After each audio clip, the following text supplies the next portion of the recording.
Hello friends, स्वागत है आप सभी का हमारे यूट्यूब चैनल सीजे ज्ञान पर। दोस्तों, आज के इस वीडियो में देखेंगे हम महत्वपूर्ण 40 प्रश्न जो कि होगा सामान्य ज्ञान से।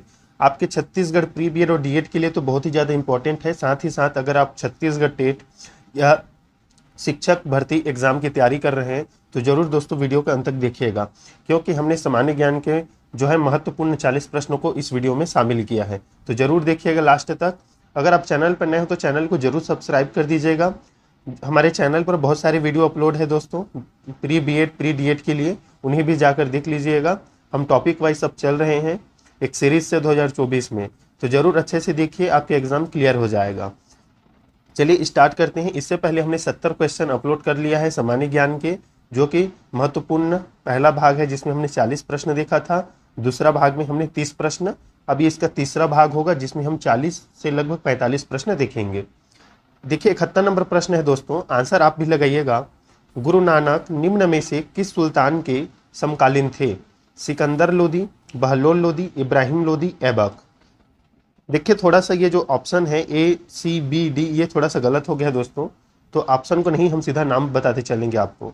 गुरु नानक निम्न में से किस सुल्तान के समकालीन थे? तो देखिए इसका सही उत्तर हो जाएगा दोस्तों ऑप्शन बी रहेगा, इब्राहिम लोदी। मतलब तीसरा वाला जो ऑप्शन है यहाँ पर इब्राहिम लोदी, ये सही रहेगा। गुरु नानक इब्राहिम लोदी सुल्तान के समकालीन थे, याद रखिएगा। कॉपी में नोट करते चलिए दोस्तों, आपके आगामी एग्जाम के लिए भी इंपॉर्टेंट है। देखिए 72 नंबर प्रश्न, चिश्ती संप्रदाय का प्रवर्तक कौन था दोस्तों? अब्दुल कादिर जिलानी, बदरुद्दीन, मोइनुद्दीन चिश्ती या ख्वाजा वाही विल्लाह। बताइए चिश्ती संप्रदाय का प्रवर्तक कौन था दोस्तों, मोस्ट इंपॉर्टेंट है। तो देखिए इसका राइट आंसर है ऑप्शन सी, मोइनुद्दीन चिश्ती। याद रखिएगा ऑप्शन सी इसका राइट आंसर हो जाएगा। चिश्ती संप्रदाय के प्रवर्तक मोइनुद्दीन चिश्ती।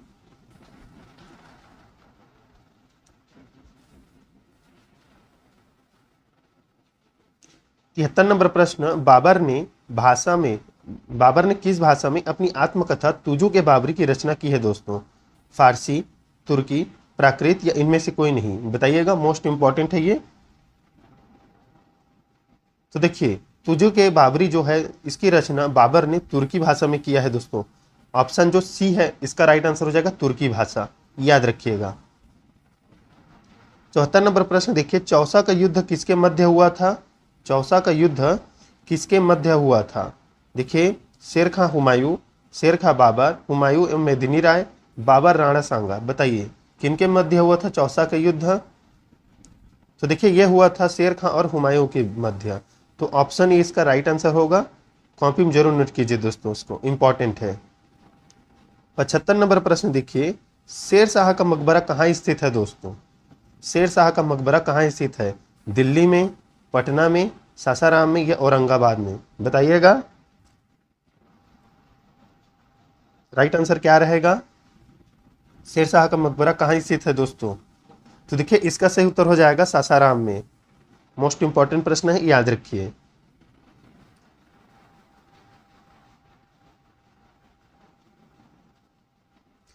निम्न में से किस शासक ने सिकंदरी गज का प्रयोग किया था? सिकंदरी गज का, सिकंदर लोदी, शेर शाह, अकबर या बाबर? बताइएगा निम्न में से किस शासक ने सिकंदरी गज का प्रयोग किया था दोस्तों? तो देखिए इसका सही उत्तर हो जाएगा दोस्तों Sher Shah. Option B right answer होगा।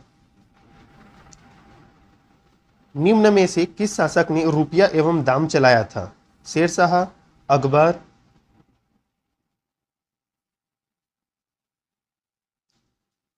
अलाउद्दीन खिलजी या जहांगीर? बताइएगा इसका सही उत्तर क्या रहेगा। निम्न में से किस शासक ने रुपया एवं दाम चलाया था? बताइएगा, मोस्ट इंपॉर्टेंट है। तो देखिए दोस्तों इसका राइट आंसर है option A, Sher Shah. 78 number प्रश्न देखिए, निम्न में से किस मुगल शासक के शासनकाल में मेवाड़ को मुगल साम्राज्य में मिला लिया था? बताइए मेवाड़ को जो है मुगल साम्राज्य में मिला लिया गया, किसके शासनकाल में? हुमायूं के, अकबर के, जहांगीर के, शाहजहां के? बताइए, इंपॉर्टेंट है। तो देखिए किस वर्ष किसके शासनकाल में जो है मेवाड़ को मुगल साम्राज्य में मिला लिया था? तो जहांगीर के, तो ऑप्शन सी इसका राइट आंसर होगा, याद रखिएगा। मोस्ट इंपॉर्टेंट, पानीपत का द्वितीय युद्ध किसके मध्य हुआ था? बाबर एवं इब्राहिम लोदी, अकबर हेमू, हुमायूं शेरशाह, अकबर इब्राहिम लोदी। बताइए पानीपत का द्वितीय युद्ध किसके मध्य हुआ था दोस्तों? तो देखिए पानीपत का द्वितीय युद्ध किसके मध्य हुआ था? तो अकबर और हेमू के मध्य। ऑप्शन बी इसका राइट आंसर रहेगा। कमेंट में बताइए इसका जो सन है वो मतलब वर्ष है, किस वर्ष में पानीपत का द्वितीय युद्ध हुआ था बताइएगा। जो पानीपत का द्वितीय युद्ध था वो कौन से वर्ष में हुआ था दोस्तों? कमेंट जरूर कीजिएगा आप सभी। मोस्ट इंपॉर्टेंट प्रश्न, पंचतंत्र का फारसी भाषा में अनुवाद यार ए दानिश नाम से किसने किया था दोस्तों? अबुल फजल, हसन निज़ामी, मौलाना हुसैन फैज या अमीर खुसरो? बताइएगा, इंपॉर्टेंट है। देखिए दोस्तों इसका सही उत्तर हो जाएगा मौलाना हुसैन फैज, याद रखिएगा। पंचतंत्र का फारसी भाषा में अनुवाद यार ए दानिश के रूप में किया था मौलाना हुसैन फैज ने। इंपॉर्टेंट है, जरूर याद रखिए।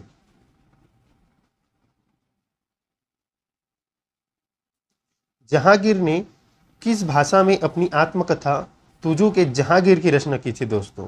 बताइएगा, तुर्की में, अरबी में, फारसी में, उर्दू में। जहांगीर ने किस भाषा में अपनी आत्मकथा तुजू के जहांगीर की जो है रचना की थी? मोस्ट इंपॉर्टेंट है। तो देखिए तुजू के जो बाबरी है वो तुर्की में लिखा गया था और जो तुजू के जहांगीर है दोस्तों ये लिखा गया है फारसी में। इसे याद रखिएगा, इस पर कंफ्यूज मत होइएगा, इंपॉर्टेंट है। 82 नंबर प्रश्न देखिए दोस्तों, मोहम्मद फकीर एवं मीर कासिम किसके दरबार के प्रमुख चित्रकार थे दोस्तों? बाबर, हुमायूं, शाहजहां, अकबर। इंपॉर्टेंट है। तो देखिए मीर कासिम एवं मोहम्मद फकीर जो है प्रमुख चित्रकार थे किसके? शाहजहां के। ऑप्शन सी इसका राइट आंसर रहेगा, याद रखिएगा, शाहजहां के। 83 नंबर प्रश्न ध्यान दीजिए दोस्तों, निम्न में से किसने शेर अकबर के नाम से उपनिषदों का फारसी में अनुवाद करवाया था? बाबर, दारा सिकोह, शाहजहां, अकबर। बताइएगा, इंपॉर्टेंट है। तो देखिए इसका सही उत्तर हो जाएगा दारा सिकोह। ऑप्शन भी इसका राइट आंसर होगा। निम्न में से किस शासक ने मयूर सिंहासन का निर्माण करवाया था? ये दोस्तों ये जो है मोस्ट इंपॉर्टेंट है, इसे याद रखिएगा। किस शासक ने मयूर सिंहासन का निर्माण करवाया था? मयूर सिंहासन अकबर ने, शाहजहां ने, जहांगीर ने, हुमायूं ने। बताइएगा, मोस्ट इंपॉर्टेंट है। तो देखिए मयूर जो सिंहासन है इसका निर्माण जो है शाहजहां ने करवाया था दोस्तों, याद रखिएगा, मोस्ट इंपॉर्टेंट है इसे। 85 नंबर प्रश्न देखिए, सद्र उस सुदूर नामक अधिकारी किससे संबंधित है दोस्तों? तो ये संबंधित है दोस्तों धार्मिक मामलों से। ऑप्शन सी इसका राइट आंसर रहेगा। सद्र उस सुदूर नामक अधिकारी धार्मिक मामलों से संबंधित है। 86 नंबर प्रश्न देखिए, निम्न में से किसके मध्य पुरंदर की संधि हुई थी दोस्तों? बताइएगा, पुरंदर की संधि हुई है जय सिंह शिवाजी, जय सिंह संभाजी, बालाजी विश्वनाथ, जहांगीर या उपरोक्त में से कोई नहीं। बताइए पुरंदर की संधि हुई थी दोस्तों, किनके मध्य हुई थी? तो देखिए यह हुआ था जय सिंह एवं शिवाजी के मध्य। ऑप्शन ई इसका राइट आंसर रहेगा। विजयनगर की स्थापना किसने की थी दोस्तों? हरिहर एवं बुक्का, नरसिंह, देवराय द्वितीय या चौथा ऑप्शन है अब्दुल रज्जाक। बताइएगा विजयनगर की स्थापना किसने की थी? मोस्ट इंपॉर्टेंट है। तो देखिए विजयनगर साम्राज्य की स्थापना जो है हरिहर एवं बुक्का ने की थी। ऑप्शन इसका राइट आंसर होगा। 88 नंबर प्रश्न देखिए, सालू वंश की स्थापना किसने की थी? नरसिंह सालू, वीर नरसिंह, कृष्णदेवराय, देवराय प्रथम। बताइए सालू वंश की स्थापना किसने की थी? मोस्ट इंपॉर्टेंट है। तो देखिए इसका राइट आंसर हो जाएगा ऑप्शन ए नरसिंह सालू, याद रखिएगा। तुलु वंश की स्थापना किसने की थी? बताइए दोस्तों तुलु वंश की स्थापना किसने की थी? वीर नरसिंह, कृष्णदेवराय, देवराय प्रथम, उपरोक्त में से कोई नहीं। Most important. तो देखिए तुलु वंश की स्थापना दोस्तों नरसिंह ने की थी, वीर नरसिंह ने। ऑप्शन ए इसका राइट आंसर हो जाएगा। मोस्ट इंपॉर्टेंट है, कॉपी में जरूर नोट करते चलिए इसको। देखिए 90 नंबर प्रश्न, डोमिगो पायस किसके शासनकाल में भारत आया था दोस्तों? वीर नरसिंह, देवराय प्रथम, कृष्णदेवराय या नरसिंह सालू? बताइएगा। डोमिगो पायस मोस्ट इंपॉर्टेंट किसके शासनकाल में भारत आया था? महत्वपूर्ण प्रश्न है। तो देखिए डोमिगो पायस जो है वो आया था कृष्णदेव राय के शासनकाल में। ऑप्शन सी इसका राइट आंसर हो जाएगा दोस्तों, मोस्ट इंपॉर्टेंट है, जरूर नोट कीजिए। चलिए देखते हैं अगला प्रश्न। देखिए 91 नंबर। अमुक्त मालियत नामक पुस्तक की रचना किसने की थी दोस्तों? अमुक्त मालियत नामक पुस्तक की रचना मोस्ट इंपॉर्टेंट है। हरिहर प्रथम, कृष्णदेव राय, देवराय प्रथम, वीर नरसिंह? बताइएगा, मोस्ट इंपॉर्टेंट है। तो देखिए ये प्रश्न हमने पहले भी कराया था, बहुत पहले। कृष्णदेव राय इसका राइट आंसर होगा। देखिएगा इसमें अमुक्त मालियत नामक पुस्तक की रचना कृष्णदेव राय ने की थी। 92 नंबर प्रश्न। अरविडू वंश की स्थापना किसने की थी दोस्तों? अरविडू वंश की। तो देखिए इसका सही उत्तर हो जाएगा तिरुमल। आप इसे सीधा कॉपी में नोट करते चलिए दोस्तों, जितने भी वंश की स्थापना है इससे संबंधित एक प्रश्न आता है आपके एग्जाम में। 93 नंबर प्रश्न देखिए, निम्न में से किस शासक को दक्कन का नीरो कहा जाता था? बताइए, दक्कन का नीरो कहा जाता था? अलाउद्दीन बहमन शाह, शहाबुद्दीन अहमद, अलाउद्दीन हुमायूं शाह या मोहम्मद तृतीय? बताइएगा, मोस्ट इंपॉर्टेंट है। तो देखिए दक्कन का नीरो कहा जाता था अलाउद्दीन हुमायूं शाह। ऑप्शन सी इसका राइट आंसर हो जाएगा, मोस्ट इंपॉर्टेंट है। 94 नंबर प्रश्न। सिखों के 9वें गुरु गुरु तेग बहादुर सिंह की हत्या किस मुगल शासक ने करवा दी थी दोस्तों? इंपॉर्टेंट है। दारा सिकोह, औरंगजेब, जहांदार शाह या फर्रुख सियर? बताइएगा, मोस्ट इंपॉर्टेंट है। 94 नंबर प्रश्न। तो देखिए गुरु तेग बहादुर शाह जी की जो हत्या है वो किस शासक ने करवाई थी? तो औरंगजेब ने। ऑप्शन बी इसका राइट आंसर होगा और ये मोस्ट इंपॉर्टेंट है, इसे याद रखिएगा दोस्तों।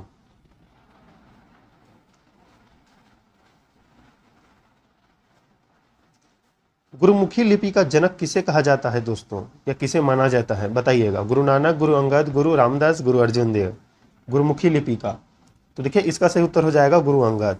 ऑप्शन बी इसका राइट आंसर होगा।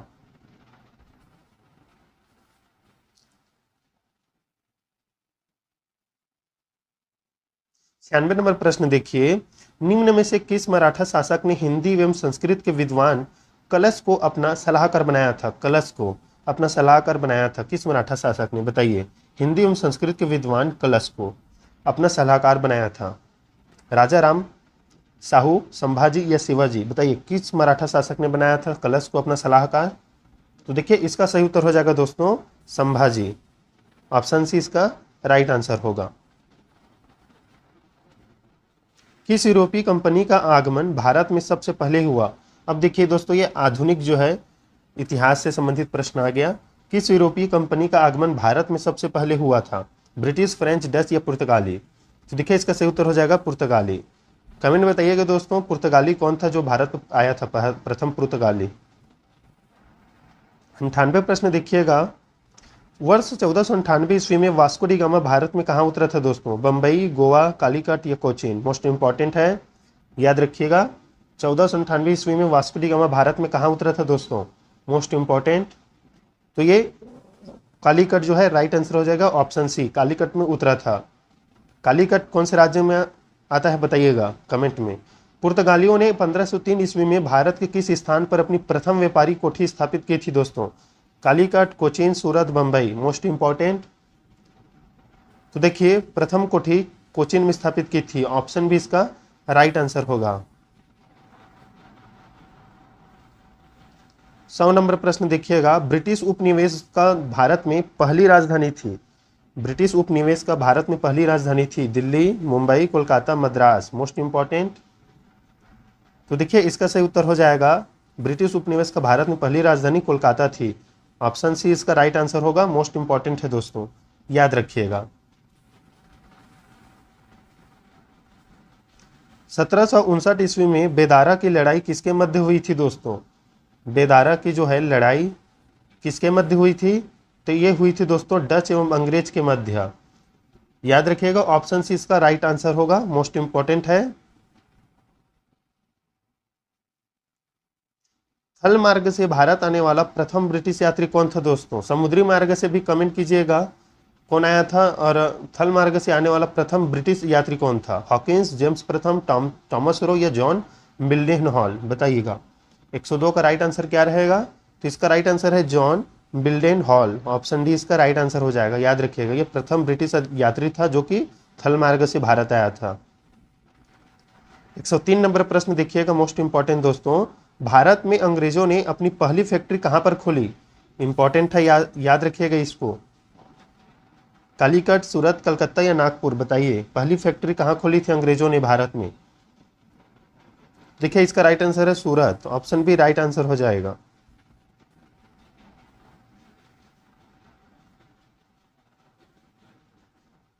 निम्न में से किस संधि के बाद प्रथम कर्नाटक युद्ध का अंत हुआ था दोस्तों? एक्सला सैपाल की संधि, पांडिचेरी की संधि, पेरिस की संधि, उपरोक्त में से कोई नहीं। मोस्ट इंपॉर्टेंट, किस संधि के बाद प्रथम कर्नाटक युद्ध का अंत हुआ था? तो ये हुआ था दोस्तों एक्सला सैपाल की संधि। ऑप्शन ए इसका राइट आंसर रहेगा। चलिए देखते हैं अगला प्रश्न। देखिए 105 नंबर प्रश्न दोस्तों। वांडीवास का युद्ध किसके मध्य हुआ था? मोस्ट इंपॉर्टेंट है। पुर्तगाली अंग्रेज, फ्रांसीसी अंग्रेज, अंग्रेज डच, फ्रांसीसी पुर्तगाली? देखिए दोस्तों, अगर वीडियो आपको धीमा लग रहा है तो थोड़ा सा वीडियो का स्पीड बढ़ा लीजिएगा। वांडीवास का युद्ध किसके मध्य हुआ था? बताइए, आपके हिसाब से क्या है आंसर इसका? आपने जरूर पढ़ा होगा। तो देखिए, वांडीवास का युद्ध हुआ था फ्रांसीसी और अंग्रेज के मध्य। ऑप्शन बी इसका राइट आंसर हो जाएगा। बंगाल में द्वैत शासन की समाप्ति किसने की थी दोस्तों? बताइए, मोस्ट इंपॉर्टेंट है। वारेन हेस्टिंग, क्लाइव, बैंटिंग या डलहौजी? बंगाल में द्वैत शासन की समाप्ति किसने की थी? तो देखिए, वारेन हेस्टिंग। ऑप्शन ए इसका राइट आंसर है। याद रखिएगा, वारेन हेस्टिंग ने बंगाल में द्वैत शासन की समाप्ति की थी दोस्तों। द्वितीय आंग्ल मैसूर युद्ध में हैदर अली को किसने पराजित किया था? जो द्वितीय आंग्ल मैसूर युद्ध हुआ था दोस्तों, उसमें हैदर अली को किसने पराजित किया था? क्लाइव ने, बेंटिंक ने, कॉर्नवालिस ने या सर आयर कुट ने? बताइएगा। तो देखिए, सर आयर कुट ने जो है हैदर अली को पराजित किया था आंग्ल मैसूर युद्ध में। याद रखिएगा, द्वितीय आंग्ल मैसूर युद्ध में। सुमिलित कीजिए, आपको बताना है 108 का राइट आंसर क्या रहेगा। देखिए, 108 का राइट आंसर रहेगा ऑप्शन ए। ऑप्शन ए जो है राइट आंसर है। ए का पहला, बी का दूसरा, सी का तीसरा, डी का चौथा। जैसा है वैसा ही है। देखिए, सूरत की संधि कब हुई थी दोस्तों? तो 1775 ईस्वी में। याद रखिएगा, मोस्ट इंपॉर्टेंट है। पुरंदर की संधि 1776 में, बड़गांव की संधि 1779 में और देवगांव की संधि 1803 में। याद रखिएगा, आप इसे ट्रिक के माध्यम से याद रखिएगा कि सबसे पहले हुआ था 75 में सूरत की संधि। इसमें देखिए, पहला वाला अक्षर को सुपुब देव या सुपुब दे, ऐसे जो है ट्रिक बना सकते हैं। इसका आगे के जो है अक्षर को लेकर जो संधि है उसका जो है सुपु बदे, ये आ जाएगा। तो आ जाएगा फिर 75, 76, 79 और 803। आप इसका ट्रिक बना लीजिएगा, मोस्ट इंपॉर्टेंट है। क्योंकि इस्तमरारी जमींदारी किसने की थी दोस्तों? मतलब इसकी बंदोबस्त की शुरुआत किसने की थी? इस्तमरारी बंदोबस्त की शुरुआत किस जमींदारी ने की थी? क्लाइव, मुनरो, रेड या कॉर्नवालिस? तो देखिए, कॉर्नवालिस द्वारा यह प्रारंभ किया गया था। ऑप्शन डी इसका राइट आंसर है, मोस्ट इंपॉर्टेंट है। स्थायी बंदोबस्त भारत में किन भागों में लागू किया गया था दोस्तों? मोस्ट इंपॉर्टेंट, स्थायी बंदोबस्त भारत में किन भागों में लागू किया गया था? तो देखिए, मद्रास में किया गया था, बिहार में और बंगाल में। तो ऑप्शन डी इसका राइट आंसर हो जाएगा, ये सभी। भारत में रैयतवाड़ी बंदोबस्त की शुरुआत सर्वप्रथम कहाँ की गई थी? तमिलनाडु, बंबई, असम, बिहार? बताइएगा। भारत में रैयतवाड़ी बंदोबस्त की शुरुआत सर्वप्रथम कहाँ की गई थी? तो देखिए, इसका सही उत्तर हो जाएगा दोस्तों तमिलनाडु। याद रखिएगा। निम्नलिखित में से कौन सा सही सुमेलित नहीं है? कौन सा नहीं है? तो ऑप्शन डी, चुआर विद्रोह, मध्य प्रदेश। कमेंट कीजिएगा, चुआर विद्रोह कहाँ हुआ था दोस्तों? बताइएगा। ऑप्शन डी इसका जो है सुमेलित नहीं है। बाकी मोपला विद्रोह केरल में हुआ था, तेभागा आंदोलन बंगाल में, संथाल विद्रोह भागलपुर में। बताइएगा, चुआर विद्रोह कहाँ हुआ था? 113 नंबर प्रश्न। निम्न में से किसने कांग्रेस को सूक्ष्मदर्शी संस्था कहा था, बताइएगा। किसने कहा था कांग्रेस को सूक्ष्मदर्शी संस्था? तो देखिए इसका सही उत्तर होगा डफरेन। ऑप्शन डी इसका राइट आंसर हो जाएगा। लैंड होल्डर्स सोसाइटी की स्थापना कब हुई थी दोस्तों, बताइए। लैंड होल्डर्स सोसाइटी की स्थापना कब हुई थी? तो देखिए इसका सही उत्तर हो जाएगा दोस्तों ऑप्शन ए 1838 ईस्वी में। मोस्ट इंपॉर्टेंट है, याद रखिएगा। इस वीडियो का लास्ट प्रश्न दोस्तों, इंडिया एसोसिएशन की स्थापना कब हुई थी दोस्तों? 1851 में, 66 में, 1876 में, 86 में, बताइएगा। इंडिया एसोसिएशन की स्थापना कब हुई थी? मोस्ट इंपॉर्टेंट है, बताइएगा कब हुई थी इंडिया एसोसिएशन की स्थापना।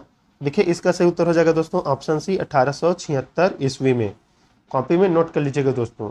तो दोस्तों हमने 40 नहीं 45 महत्वपूर्ण प्रश्न देखे इस वीडियो में, जो कि आपके Chhattisgarh pre B Ed D Ed other exams के लिए भी इम्पॉर्टेंट है। अगर आप एसएससी जैसे एग्जाम की तैयारी कर रहे हैं तो उस लेवल के ये जो है क्वेश्चन है दोस्तों। साथ ही साथ छत्तीसगढ़ टेट अगर आप तैयारी कर रहे हैं तो उसमें सामाजिक अध्ययन भी पूछा जाता है, और शिक्षक भर्ती एग्जाम में भी सामान्य ज्ञान से जो प्रश्न आता है 20, उसमें ये जो है क्वेश्चन महत्वपूर्ण होते हैं। तो दोस्तों चैनल को जरूर सब्सक्राइब कर दीजिएगा।